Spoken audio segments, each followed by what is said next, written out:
Bienvenue au studio avec Alex Yemek. Aujourd'hui, je vais faire un peu de théologie.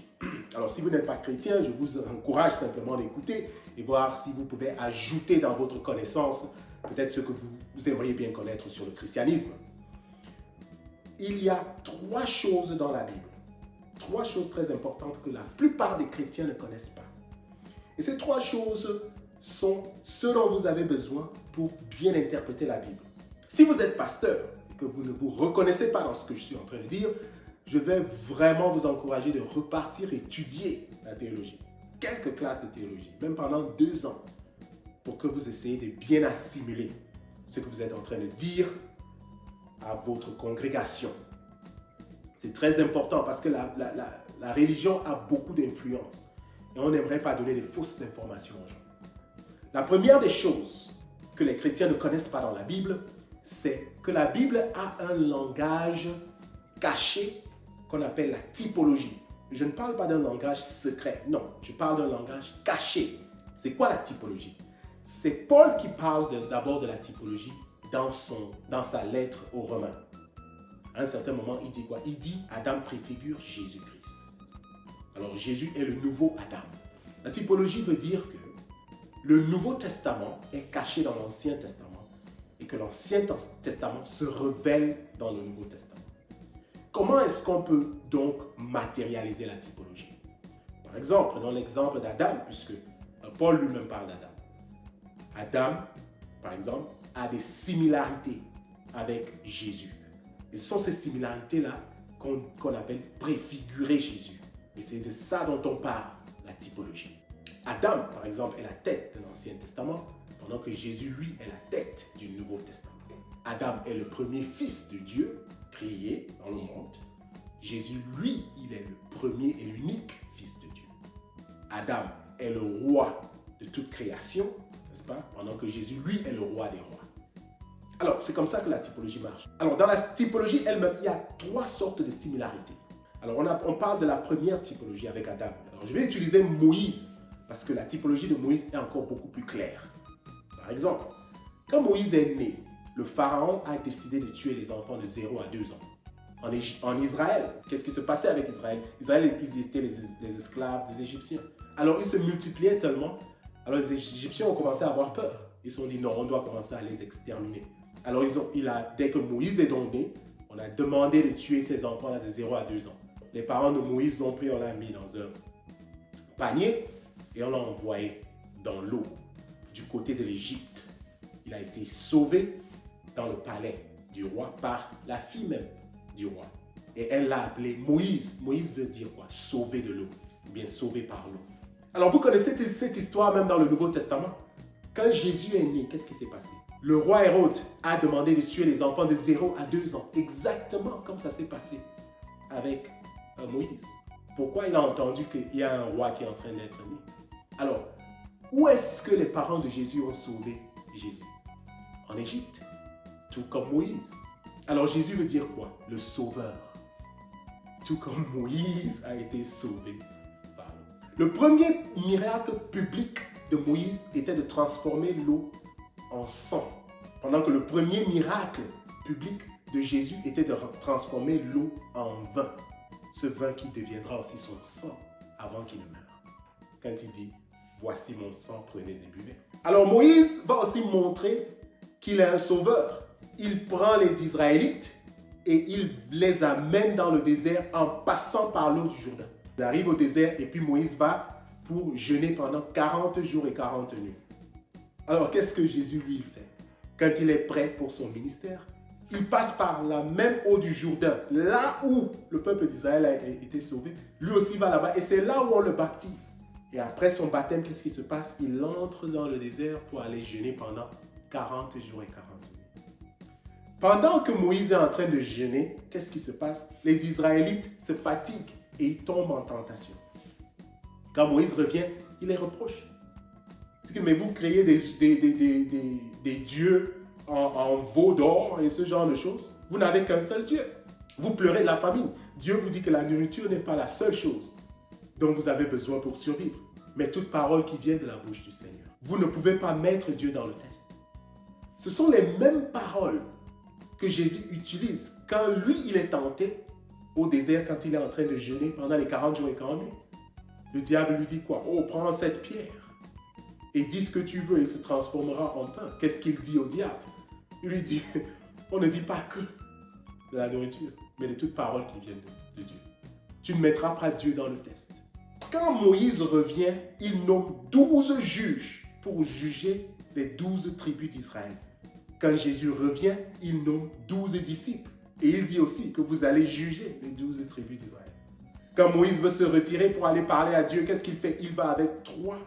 On parle d'Aaron, Hur et Joshua. Et quand Jésus, lui, veut aller parler avec Dieu, qu'est-ce qui se passe dans la transfiguration? Jean, Pierre et Jacques. Il n'y a pas de coïncidence dans ces choses. C'est comme ça que la typologie marche. Donc, si vous voulez comprendre l'Ancien Testament, vous devez lire le Nouveau Testament. La deuxième sorte de typologie que nous avons, c'est dans les textes même. Par exemple, quand vous lisez le livre de la Genèse, comment est-ce qu'il commence? Au commencement, il y avait, n'est-ce pas? Et puis après, il dit, le premier jour, Dieu créa ceci. Deuxième jour, Dieu créa ceci. Jusqu'au 6e jour, il crée l'homme et la femme. Et puis au 7e jour, il se repose. Et puis au 2e chapitre, il détaille comment il a créé la femme de l'homme. Et que quand Adam a vu la femme pour la première fois, il l'a appelée femme. Ça, c'est le premier et le 2e chapitre de la Genèse. Alors pour voir donc la typologie des textes, vous allez donc au Nouveau Testament et vous allez voir avec l'évangile de Jean. Comment est-ce qu'il commence? Au commencement, il y avait Mais il ne s'arrête pas là. Alors qu'est-ce qu'il dit après? Vous lisez, et puis il dit le prochain jour. Alors, lui ne dit pas premier jour, deuxième jour, troisième jour, mais lui dit le prochain jour. Alors quand vous entendez le prochain jour, ça veut dire quoi? Ça veut dire deuxième jour. Il n'a pas énuméré le premier jour et il va directement le prochain jour. C'est le deuxième jour. Et puis il dit encore le jour après. C'est le troisième jour. Et puis il dit 3 jours plus tard. Alors quand vous calculez maintenant les 3 premiers jours plus les 3 jours plus tard, c'est quoi? 6e jour. Il y avait un mariage et Jésus et la mère de Jésus étaient au mariage. Alors vous vous rendez compte qu'on ne connaît même pas qui se marie, mais on connaît que Jésus et la mère de Jésus étaient là. Et puis après, la mère de Jésus part parler à Jésus. Elle lui dit, écoute, ils n'ont plus de vin. Et il lui répond, femme, il n'y a pas de coïncidence. C'est la même chose que Adam disait à Ève, à la Genèse. Femme. Alors qu'est-ce que ça veut dire? Ceux qui ne connaissent pas la Bible disent, oh non, Jésus a manqué de respect à sa mère. Est-ce que Jésus, qui est l'exemple parfait, peut manquer de respect à sa mère? Est-ce que ça a un sens? Non. Ce que ça veut dire, c'est quoi? C'est qu'il y a un nouveau couple. Le premier couple a échoué, le plan de Dieu. Maintenant, le nouveau couple est là. Et il est en train de lui dire, toi aussi, quand il dit femme, c'est que toi aussi, tu fais partie de cette mission. Juste après ça, qu'est-ce que sa mère fait? Elle part dire aux gens, faites ce qu'il va vous dire de faire. Parce qu'elle reconnaît qu'elle aussi doit faire partie de cette mission.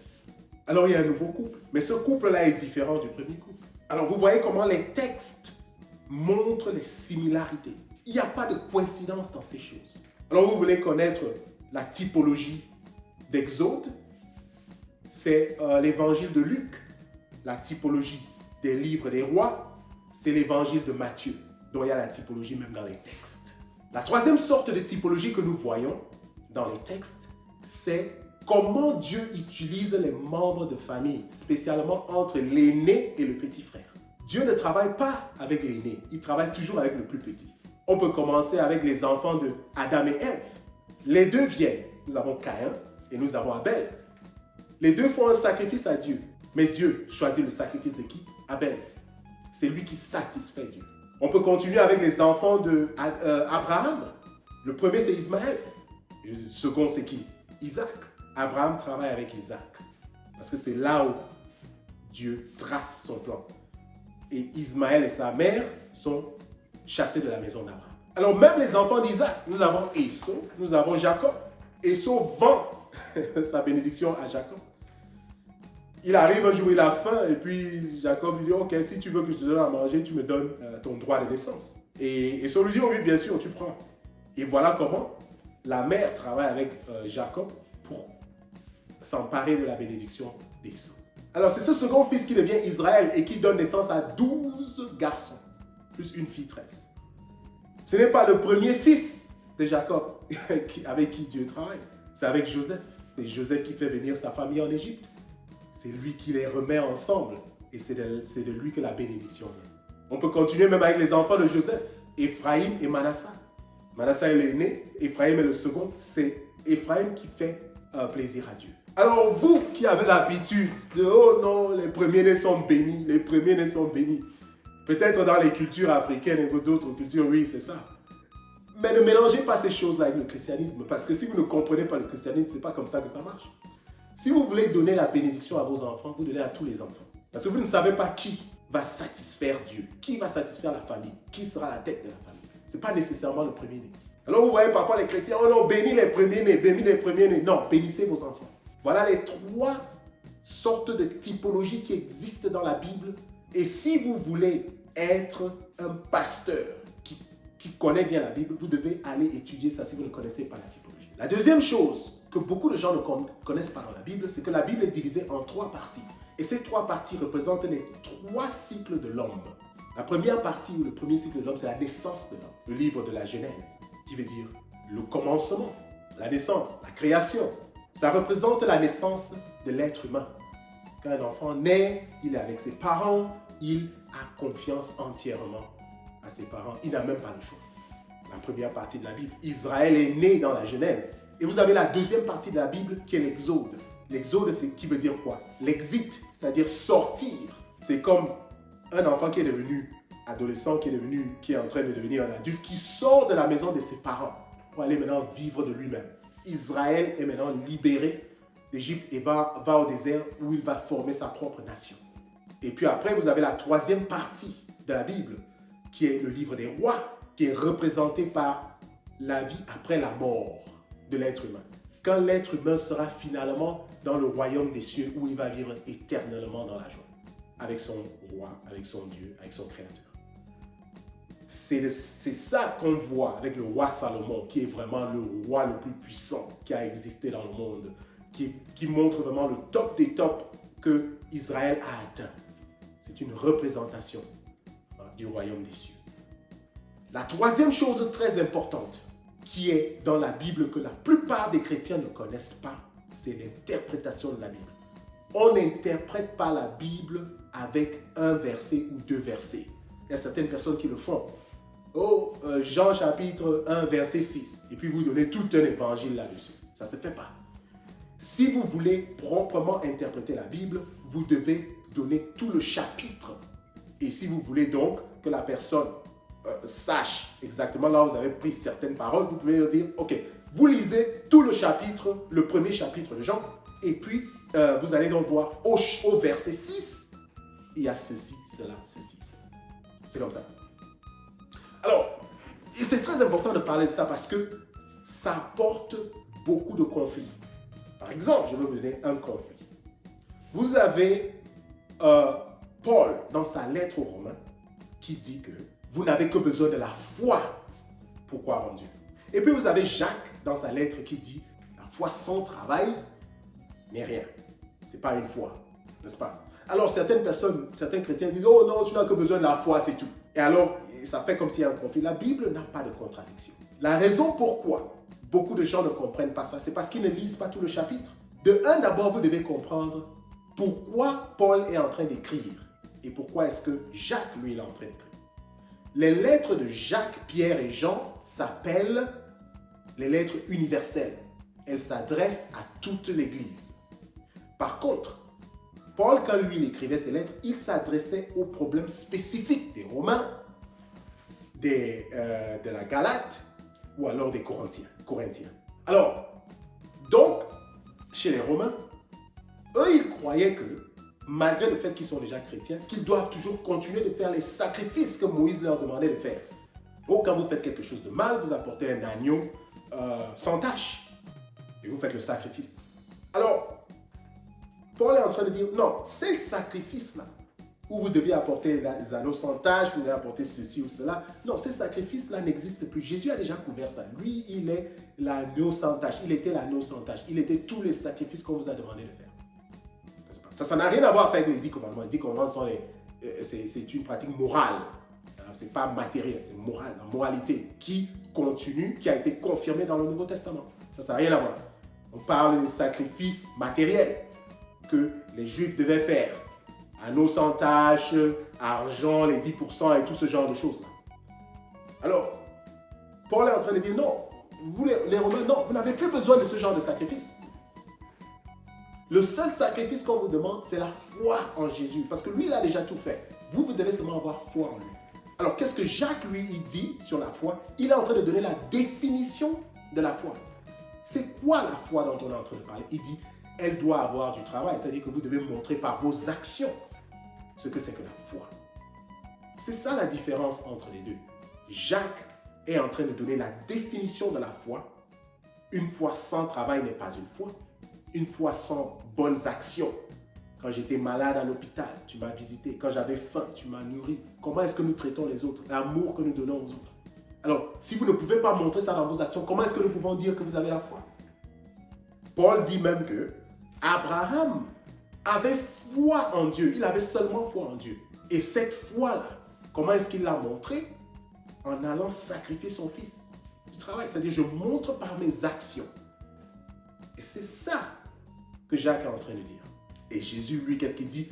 Si tu crois vraiment, porte ta croix et suis-moi.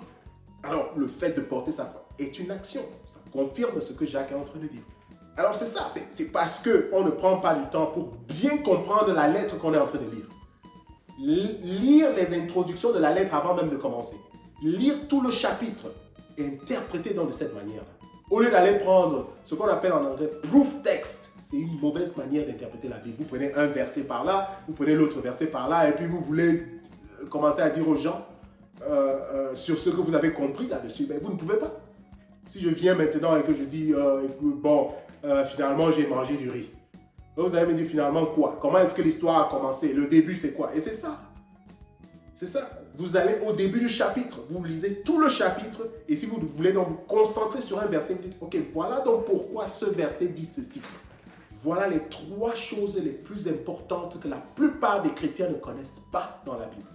Et mon conseil est toujours, si vous ne vous retrouvez pas dans ce que j'ai dit tout à l'heure, et surtout si vous êtes un pasteur, vous avez une congrégation, je vous conseille de repartir étudier pour que vous donnez la vérité à votre congrégation. Ce n'est pas suffisant seulement de dire que vous avez rêvé dans la nuit quand on vous a demandé d'ouvrir une église et puis vous allez vous ouvrir une église, vous dites que c'est fini. Parce que vous parlez bien et tout et que les gens vous applaudissent, ça veut dire que vous connaissez déjà tout. Non. Même Jésus même est allé à l'école. Vous ne pouvez pas étudier la médecine et croire que Dieu, on ne peut pas l'étudier.